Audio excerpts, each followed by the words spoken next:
Hello everyone, you all are welcome in our today's IT session. आज हम कुछ initial commands के बारे में पढ़ेंगे एसक्यूएल की, क्योंकि जैसे ही हम मायस्क्यूएल सर्वर ओपन करते हैं तो वहाँ पर हम डायरेक्ट क्रिएट टेबल कमांड से स्टार्ट नहीं करते हैं। कुछ जनरल कमांड्स होती हैं जो हमें पहले यूज़ करना होती हैं, तो पहले हम आज उनके बारे में देख लेते हैं, सीख लेते हैं। जैसे ही हम मायस्क्यूएल सर्वर को ओपन करते हैं तो सबसे पहले हमें जो स्क्रीन दिखती है वो ब्लैंक होती है, और ब्लैंक स्क्रीन में हमें दिखता है एंटर पासवर्ड।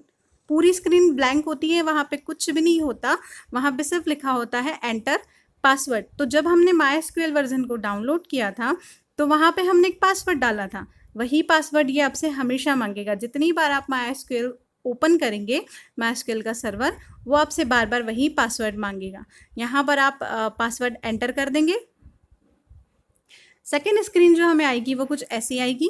यहाँ पर आपको ये सब दिखेगा, कौन सा वर्जन है, कौन सा कॉपीराइट है, अगर आपको हेल्प चाहिए तो आप कौन सी कमांड यूज़ करेंगे, अगर आपको इनपुट अपना क्लियर करना है तो आप कौन सी कमांड यूज़ करेंगे, और ये यहाँ पर मायस्क्यूएल लिखा होगा। अब हमें जो नेक्स्ट कमांड लिखनी है वो यहाँ से लिखनी है। यहाँ पर हम अपनी नेक्स्ट कमांड लिखेंगे जहाँ पर मायस्क्यूएल लिखा है, ये देखिए। उसके बाद जो नेक्स्ट है वो हम क्या करेंगे, नेक्स्ट कमांड हम यूज़ करेंगे क्रिएट डेटाबेस। ये दिख रहा है आपको, क्रिएट डेटाबेस कमांड हम यूज़ करेंगे, क्योंकि हमें क्या करना होता है कि जो भी हम जिस डेटाबेस पे हम वर्क करना चाहते हैं, टेबल क्रिएट करने से पहले हमें वो डेटाबेस क्रिएट करना होता है। मैंने आपको बताया था कि जो डेटाबेसेस होते हैं उनके अंदर टेबल्स होती हैं। एक डेटाबेस के अंदर सेवरल टेबल्स हो सकती हैं, वन भी हो सकती हैं, मोर देन वन कितनी भी हो सकती हैं। तो जो टेबल्स बनेंगी वो डेटाबेस के अंदर बनेंगी। तो हो सकता है कि हमें वो डेटाबेस को क्रिएट करना हो आज, तो आप मतलब नया डेटाबेस हम स्टार्ट कर रहे हैं तो हम लिखेंगे क्रिएट डेटाबेस, एंड देन हमने यहाँ पे क्या लिखा है, हमने लिखा है स्कूल, एंड देन आपने लगाया सेमीकोलन। आपको कमांड याद होगी, तो हमने लिखा है क्रिएट डेटाबेस, जो भी डेटाबेस हम क्रिएट करना चाहते हैं उसका नाम, एंड देन हम लगाएंगे सेमीकोलन। जैसे ही हम सेमीकोलन लगाएंगे, देखिए जैसे ही हम सेमीकोलन लगा के एंटर प्रेस करेंगे तो क्या लिखा आएगा, क्वेरी ओके। मतलब आपने जो क्वेरी लिखी है वो क्या हो गई है, एक्सेप्ट हो गई है, उसमें कोई एरर नहीं है। अगर यहाँ पे आप कुछ गड़बड़ कर देंगे, स्पेलिंग मिस्टेक कर देंगे, स्पेस नहीं देंगे, सेमीकोलन नहीं लगाएंगे, कुछ भी अगर इसके अलावा लिखते हैं तो एरर जनरेट होगी, और यहाँ पे एरर लिखा हुआ आएगा। जहाँ पे अभी क्वेरी ओके लिखा आ रहा है, यहाँ पे एरर लिखा हुआ आएगा, तो आपको समझ में आ जाएगा कि हमने जो क्वेरी लिखी थी वहाँ पे कुछ गड़बड़ हुई है।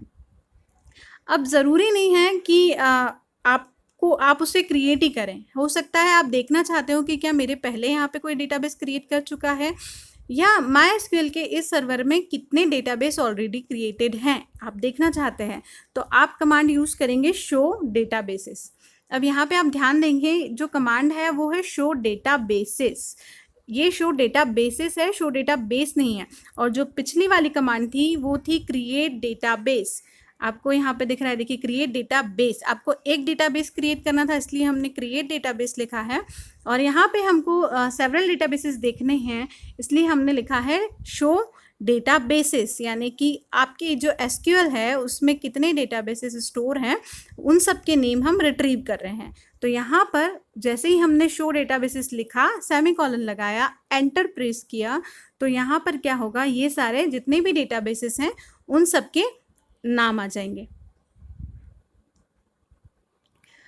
अब हमको क्या करना है कि जो डेटाबेसेस आए हैं उनमें से किसी डेटाबेस को डिलीट करना है, हटाना है, तो हम यूज़ करेंगे ड्रॉप डेटाबेस कमांड को। ड्रॉप डेटाबेस यानी डेटाबेस को डिलीट करने के लिए। यहाँ पे आप ध्यान रखना, कंफ्यूज नहीं होना, हम डेटाबेस को डिलीट कर रहे हैं, टेबल की बात नहीं हो रही है। अभी हम बात डेटाबेस की कर रहे हैं, क्योंकि सबसे पहले हमें डेटाबेस को क्रिएट करना होता है। तो हमने यहाँ पे क्या किया, ड्रॉप डेटाबेस लिखकर हमने लिखा ड्रॉप डेटाबेस, और उसके बाद हमने लिखा डेटाबेस का नाम, एंड देन लगा दिया हमने सेमीकोलन। यानी कि जो भी हमको डेटाबेस डिलीट करना है उसका नाम लिखेंगे, और हमने सेमीकोलन लगा के एंटर प्रेस करेंगे। कोई इसमें एरर नहीं है तो क्वेरी ओके लिखा आ गया, यानी कि हमारा ये जो डेटाबेस था वो क्या हो गया है, डिलीट हो गया है। अब हमें ये देखना है कि डेटाबेस वाकई में डिलीट हुआ है या नहीं, तो हमने अगेन क्वेरी लिखी शो डेटाबेसेस एंड सेमीकोलन। तो देखिए यहाँ पर जो डेटाबेसेस के नाम आ रहे हैं उसमें स्कूल डेटाबेस नहीं है, यानी कि हमारा जो ड्रॉप डेटाबेस है वो अब डिलीट हो चुका है। अब नेक्स्ट है यूज़ कमांड। देखिए आपने सबसे पहले हमने डेटाबेस को क्रिएट किया है। अगर आज आपने क्रिएट किया है स्कूल, ठीक है, कल आप उस पर वापस वर्क करना चाहते हैं स्कूल डेटाबेस पर ही, तो आप क्या करेंगे, उस स्कूल डेटाबेस पर वर्क करने के लिए बार बार उसे क्रिएट नहीं करेंगे, अब आप उसे यूज़ करेंगे कि कल मैंने डेटाबेस क्रिएट किया था, उसमें मैंने एक टेबल बनाई थी, आज मुझे उसी टेबल पे वर्क करना है या मुझे अनदर टेबल बनानी है, तो हम क्या करेंगे, यूज़ कमांड को यूज़ करेंगे। तो हमने लिखा यूज़, देन हमने लिखा नाम, जो भी हमारा डेटाबेस है उसका नाम, and then semicolon, that is the must thing. तो हमने लिखा यूज़, यहाँ पे कैपिटल में लिखा है, आई थिंक ये आपको क्लियर होगा, कैपिटल और स्मॉल का कोई डिफरेंस नहीं होता, सिर्फ हम अपने समझने के लिए लिखते हैं कि क्योंकि यूज़ एक कमांड है इसलिए हमने उसको कैपिटल में लिखा है, और स्कूल हमारी तरफ से हम उसको ऑपरेट करने के लिए बोल रहे हैं, क्रिएट करने के लिए बोल रहे हैं, इसलिए हमने उसको स्मॉल लेटर्स में लिखा है। तो हमने लिखा यूज़ स्कूल, और फिर हमने लगा दिया सेमीकोलन। सेमीकोलन कभी भी स्पेस देकर नहीं लगाया जाता, जहाँ आपका वर्ड खत्म हो गया है वहीं सेमीकोलन लग जाता है, हमने सेमीकोलन लगाया। तो देखिए यहाँ पे लिखा आया डेटाबेस चेंज्ड, यानी कि आप अभी तक किसी और डेटाबेस पे वर्क कर रहे थे अगर, तो अब आपको उसने कौन सा डेटाबेस दे दिया है, स्कूल डेटाबेस। अब जो भी वर्क परफॉर्म होगा, जो भी आप टेबल क्रिएट करेंगे या जो भी आप कमांड यूज़ करेंगे, वो सारी कमांड्स जो होगी किस पे यूज़ होंगी, स्कूल डेटाबेस पे यूज़ होंगी।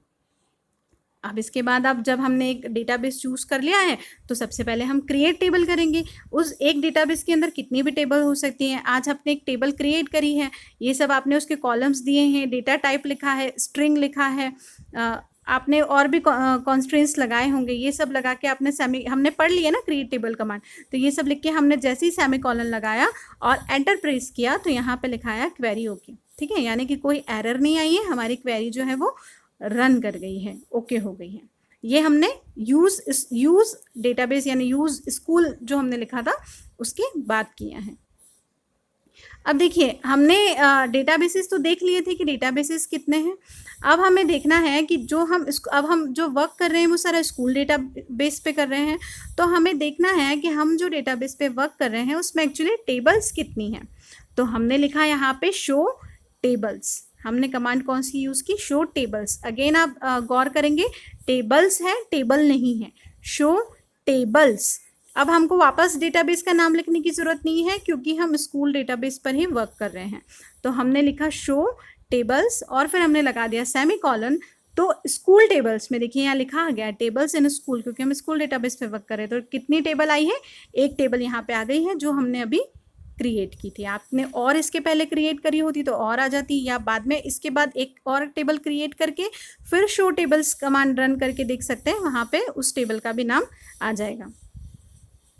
अब ये देखिए बहुत इंपॉर्टेंट चीज़ है, हमने मेटा डेटा के बारे में पढ़ा था, डेटा ऑफ डेटा पढ़ा था, उसमें जो डेटा ऑफ डेटा होता है वो मेटा डेटा होता है। और इसके अलावा ये देखिए यहाँ पे if you want to look at the structure and description of the table, structure and description, यानी कि स्ट्रक्चर का मतलब और डिस्क्रिप्शन का मतलब मेटा डेटा, यानी कि डेटा ऑफ डेटा, आपको डेफिनेशन बहुत अच्छे से याद होगी। तो अगर हमें डिस्क्रिप्शन देखना है यानी मेटा डेटा देखना है, तो हम DESC कमांड यूज़ करते हैं। DESC स्टैंड्स फॉर डिस्क्रिप्शन, ये उसका शॉर्ट फॉर्म है, तो उसके हम आगे के जो 4 वर्ड है ये उसकी कमांड में यूज़ होते हैं, that is DESC for description. तो जैसे ही हम DESC करके टेबल का नाम लिखेंगे, DESC टीचर, एंड देन हमने लगा दिया सेमीकोलन, तो ये यहाँ देखिए पूरा डिस्क्रिप्शन आ गया है। यहाँ आपको समझ में भी आ जाएगा कि मेटा डेटा एक्चुअली क्या होता है। तो जो भी हमने फील्ड्स रखी थी, teacher ID, first name, last name, gender, salary, ये सब आई हैं, उनका डेटा टाइप कौन सा है, वो डेटा टाइप आ गया है। अगर आपने इसमें से किसी में कोई कंस्ट्रेंट डाला होगा, नल का, की का, डिफ़ॉल्ट का, कोई भी एक्स्ट्रा कुछ डाला होगा, तो उन सब की भी सारी इंफॉर्मेशन यहाँ पे आई है। तो DESC में डिस्क्रिप्शन ऑफ टेबल, DESC और टेबल नेम, तो उस टेबल का सारा डिस्क्रिप्शन आ जाता है। अब आप यहाँ पे कंफ्यूज नहीं होंगे कि कौन सा डिस्क्रिप्शन है, ये वो वाला डिस्क्रिप्शन नहीं है जो एंट्री हमने फिल की है, जैसे नेहा मेहता 101 और ईमेल ID, ये वो नहीं है, उसको हम डेटा कहते हैं, दैट इज़ द डेटा। वो डिस्क्रिप्शन वो अलग होता है, वो डिस्क्रिप्शन नहीं होता है। ये DESC में क्या आता है, आपको देखना है कि आपके फर्स्ट नेम में कौन सा डेटा टाइप डाला है, उसकी स्ट्रिंग कितनी है, तो वो यहाँ से मिलेगा। क्या आपने उसको जब डिक्लेयर किया था तो नल डिक्लेयर किया था? नहीं डिक्लेयर किया था, तो यहाँ पे आ गया नो। आपने क्या वहाँ पे कोई डिफ़ॉल्ट सेट किया था? नहीं सेट किया था, तो यहाँ पे क्या आ गया? नल आ गया। यानी आपने जो डेटाबेस क्रिएट किया है उससे रिलेटेड जितना भी डिस्क्रिप्शन है वो सारा डिस्क्रिप्शन यहाँ पे आ जाएगा। तो ये क्या है यहाँ पे? DESC table.